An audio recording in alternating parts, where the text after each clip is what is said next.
स्वर्गीय पार्श्वनाथ पांडे जी, बड़े सम्मान के साथ उनके समय का नाम दिया जाता था।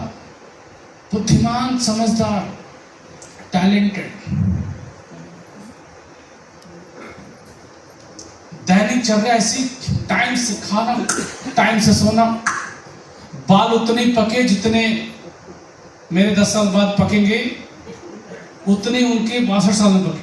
गिनती के 2-4, मेरे तो पेट ज्यादा निकल गए, छाती है लंबे चौड़ी, 2 इंच ऊपर हाइट, पर्सनालिटी खूब अच्छा, टाइम से सोना, टाइम से खाना, बुद्धिमान, टाइम से सोता, टाइम से। पागल क्या करते हैं, टाइम ही नहीं होता। रात को 2 बजे प्लान कर रहे हैं, 1 बजे फॉलो कर रहे हैं, 3 बजे खा रहे हैं, कोई टाइम उनका नहीं। रात को गाड़ी में सो गए, अगले दिन प्लान पे निकल गए, नहाए नहीं नहाए, उसी नेकर पर अगले दिन सूट पहन करके 200 नमस्कार चल रहा है। बात नहीं आ रही? हाँ जी, इसलिए वो डायमंड बनते हैं, ब्लू डायमंड बनते हैं, ब्लैक बनते हैं, रॉयल डायमंड बनते हैं, और साइकिल की जिंदगी उनकी। और ये सारे काम मैंने किया, इसलिए उनका बेटा BMW से। और सुनो, लोग कहते हैं मेरी जिंदगी, मैंने पहली कंपनी करी थी, मेरी पहली कार आई थी, उसकी EMI दे नहीं पाया था, और गाड़ी को टाटा को वापस बाय बाय टाटा कहना नहीं दे पाया था, बहुत दुख हुआ। फिर मैंने सेकंड हैंड कार खरीदी थी, मारुति 800, 80,000 रुपए की। उसके बाद फिर मैंने गाड़ी खरीदी 6.5 लाख की, फोर्ड की फिएस्टा, सेकंड हैंड, वो भी बनारस, लखनऊ से।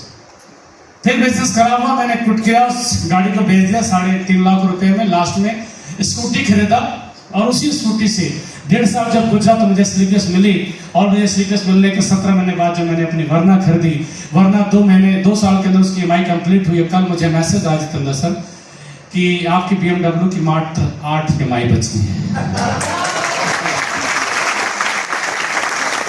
हमने कहा 58,465 रुपया खट खट खट खट खट खट निकल गया, कब पता नहीं चला।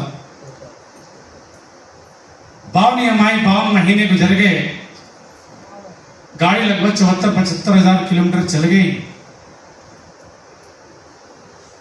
और मुझे बाल बाका नहीं हुआ। और पहली गाड़ी 2.25 लाख की थी, भाई साहब EMI दे नहीं पाया था, बुद्धिमान था।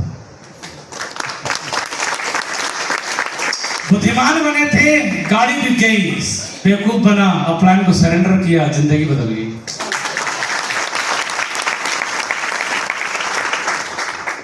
बात सुना रही है? सुन रही है? पक्का सुन रहा है? और रॉयल एम्बेसडर की प्लानिंग है कि जिस दिन मैं रॉयल एम्बेसडर बनूंगा, उसे कम से कम 20 करोड़ के घर का मालिक रहूंगा। एक ड्रीम देख रहा हूं मैं, क्योंकि देखो ड्रीम क्यों देखना चाहिए, आगे स्लाइड करो सर, रुक जाओ, हाँ एक स्लाइड और, इसी में है, ऊपर लिखा होना चाहिए। हाँ, जब एक इंसान, कोई अपलाइन है, वो ड्रीमलेस हो, क्या हो? ड्रीमलेस हो, वो डाउनलाइन के साथ पसीना नहीं बहाएगा, वो डाउनलाइन के साथ मीटिंग में नहीं आएगा, वो डाउनलाइन के सामने नया नया फोन नहीं चमकाएगा, अच्छे सूट टाई नहीं पहनेगा, अच्छे होटल में नहीं रहना चाहेगा, रही है, और अच्छे सैलून में जाकर के बाल नहीं कटवाएगा। कहां बैठेगा पता है? खिचड़ू की दुकान पे, नीम के पीपल के पेड़ के नीचे। आओ खिचड़ू भैया का हाल चाल। काट तो मर दे, तो कटोरा डालेंगे, कटोरा कट कटा जाएगा। हाँ, हीरो लग रहे हैं।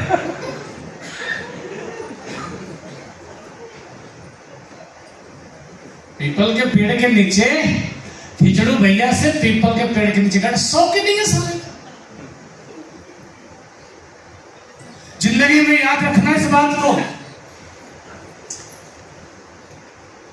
जब इंसान कोई भी अपलाइन बनना चाहता है, और आइडियल अपलाइन, कौन सा अपलाइन? आइडियल। सब पानी कम पड़ गया लग रहा है मन भाई, आज पता नहीं क्यों जोर लग रहा है मुझे।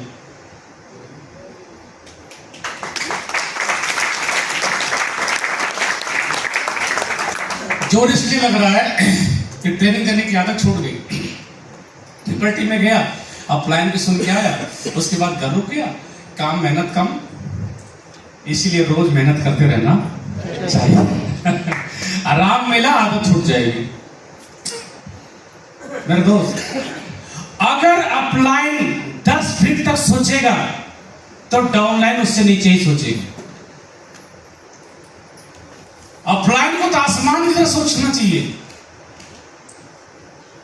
सबसे बढ़िया गाड़ी, सबसे लग्जरी गाड़ी, सबसे अच्छा ड्रेस, सबसे अच्छा जूता, सबसे अच्छा मोजा, सबसे अच्छे सैलून, सब कुछ बैंक सारा खाली हो।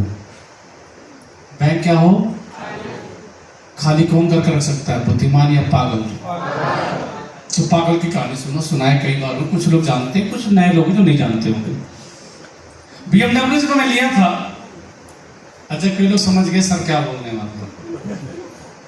मेरे पास जो मेरे अकाउंट में पैसे थे, डायमंड का, ब्लू डायमंड का, कुछ वीकली चेक का। डायमंड के बाद में कैपिंग पे था, आप सबके सहयोग से मैंने 31.5 लाख रुपया इकट्ठा मैंने NFT किया था BMW को। कितने लाख रुपया? 31.5 लाख रुपया इकट्ठा फाइनेंस किया था। और उसके बाद मैंने देखा कि मेरे अकाउंट में इतने पैसे हैं कि मैं फैमिली को लेके गया, फ्लाइट से गया, बगल में 5 स्टार होटल है, होटल ट्री था सर, लेमन ट्री।